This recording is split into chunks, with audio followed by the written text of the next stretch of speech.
Decision points are something that I update on SSFTG and use day in and day out for trading.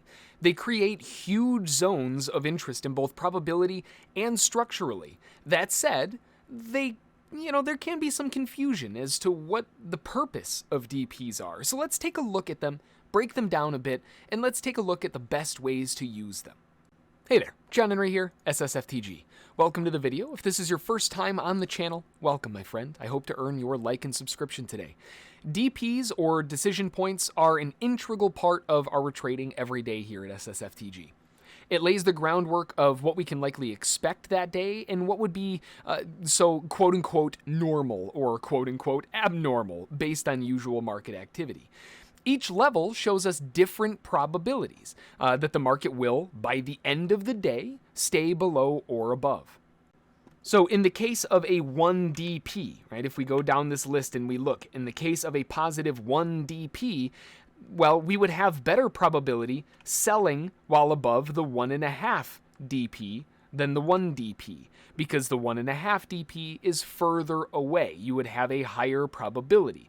That's how these tend to operate. They're more counterintuitive and a reversion back to the mean based on what we would normally expect. So with this information, we can kind of hone our trade setups with not only price action patterns, but also statistical locations as well. The more things you can stack in these areas specifically, the better. The more bang for your buck, if you will. So as an example, if we're looking at the Dow here on the 15-minute chart, each one of these levels is a DP level. Now, I use a Fibonacci tool that just has a negative 100, positive 100, negative 200, positive 200, just out. And then I just mark up the first two DP levels and it does the rest for me. But effectively, this is the positive half DP. This is the negative half. This is the positive 1, the positive 1.5, the positive 2. You get the idea. If we were going to try to structure a, let's say, short trade because the market's falling apart, I would be much better served trying to sell while here at the positive 1 DP or the positive 1.5 or the positive 2. Now, why would I choose those rather than the half? And this is where structural and statistical come into play. We have a beautiful cluster of swing highs in here, which line up phenomenally well with the positive 1. We have a beautiful swing high test, which could also be a wedge high retest, which is also right inside of the positive 1.5. If we go to the positive 2, that is also another major cluster of swing highs. So we can see that these areas are lining up with several things. Now, if we can stack on top of that a possibility of, let's say, a channel or falling resistance, right? If we have falling resistance here and the market is making its way back up and hits it here, I'm at a positive half DP, but I'm also at the top of a channel. I'm adding more things to my favor. It's more wind in my sails. And that's the whole purpose of these, is to allow a reversion back to the mean. And the mean is nothing more than settlement. That's this dashed line in the middle. When a market goes up here, it's usually going to want to come back down. When it goes down here, it's going to usually want to come back up. That's how it tends to ebb and flow. But if we can further stack this in an area like previous swing highs and a zone of statistical interest, now we've got two things that are helping us out. If we can add a pattern on top of that, now we've got three. You can see how quickly you can stack up all of these odds, and that's just the short side. That's not even looking at possibilities of long side targets getting fulfilled at the same spot. Now, based on the averages and the way that these work, each level has a different percentage likelihood that by the end of the day it will stay inside of it.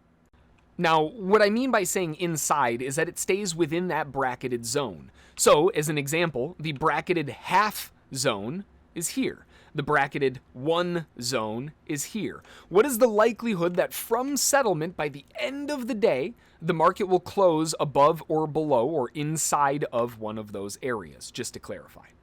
So each one of these is going to offer different probabilities and different ratios. The first scenario, the first area way out here to the positive 1, the likelihood that the market stays inside of this area by the end of the day is 68.2%. That is huge. That effectively means that if the market is trading up here, you have a very good probability that by the end of the day, it's going to want to pull back a little bit.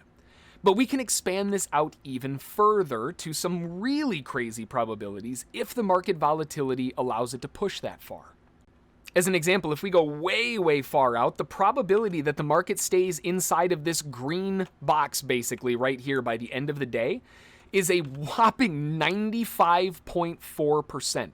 Like, basically always going to stay inside of there, except maybe 5 times out of 100, right? Like, really, really high probability. So if we stack something like that on top of the fact that we have resistance here and a 95% likelihood that by the end of the day we'll stay underneath that level, we know that we have a lot of favor in terms of odds on our side. Like I said, decision points are posted every morning on SSFTG. You can find them right there in the morning brief in the top left. If you'd like to get those levels loaded up on your chart too, then you can grab them from there. I update them every morning, usually by 8 o'clock Eastern, 8 a.m. that is. So I hope that helps you not only understand what DPs are and how they function, but also seeing some examples as to what I mean by that. It's so much better to see it rather than hear it, in my opinion, but I also am a pretty visual learner. If you have any questions, thoughts, or topics for new videos that you'd like to see, just drop them in the comments below. I always love hearing from you all. Until the next one, thanks for watching. Bye.